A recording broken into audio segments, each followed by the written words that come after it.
Hocam bir şey soracağım. İstanbul'un yabancısıyım da orucum müsaitseniz evinizde misafir olabilir miyim acaba iftar için? Müsait değiliz. Kusura bakma. Ha tamam, kolay gelsin. Ben İstanbul'un yabancısıyım. Orucum yani. Tamam. Müsaitseniz evinizde misafir olabilir miyim iftar için? Yok. Ben çalışıyorum yani. Burada Ha. çalışıyorum. Ama şurada Büyükşehir'in şeyi var. İftar yeri tarihi. Bak arabanın orada. Çadır kapalı duydum da. Yok yok. Saat 7'de açılıyor.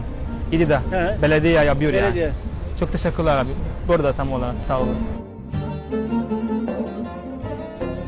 I need to feel. Sorry, I don't keep it. Sorry. Ha, yeah. Sorry. Thank you man. Thank you.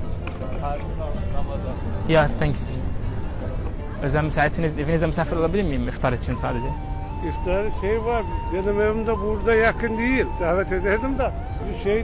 Şey var, Aziz Mahmudiye Vakfı var. Vakıf. He vakıf, orada bu şey olabilir. Benim evim uzak. Ha, yoksa davet edecektiniz. Evet, davet ederdim de. انت تركي؟ لا يمني. يمن؟ إيه. انا عايز افطر معاكم ينفع؟ والله تعال يا رجال. بامانه. والله. وين؟ تعال. وين والله بدكم؟ يعني استضافة حلوة. معك بطاقة اسطنبول؟ الكارت اسطنبول. ايوه لا مش معك؟ معايا. انا معي واحد بس تسويه على الكود. خلاص نطلع ان شاء الله نشوف. نطلع المركب بعدين؟ لا بعد مترو؟ يمنيين انتوا الاثنين؟ انا فلسطيني اردني وانا فلسطيني اردني. خلاص نعمل اكله يمنيه كده على أيوة اكله والله، فلسطينيه أبشر. حلوه. ابشر الحين جاهز. خلاص والله يعني. هاي بس حط فيها الكود. ماشي.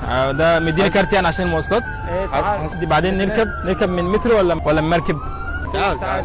خلاص يلا بينا. إيه. ناكل النهارده مع بعض، نفطر فطار حلو مع بعض. ابشر ان شاء الله. والله تسلموا يا رجاله. تعال.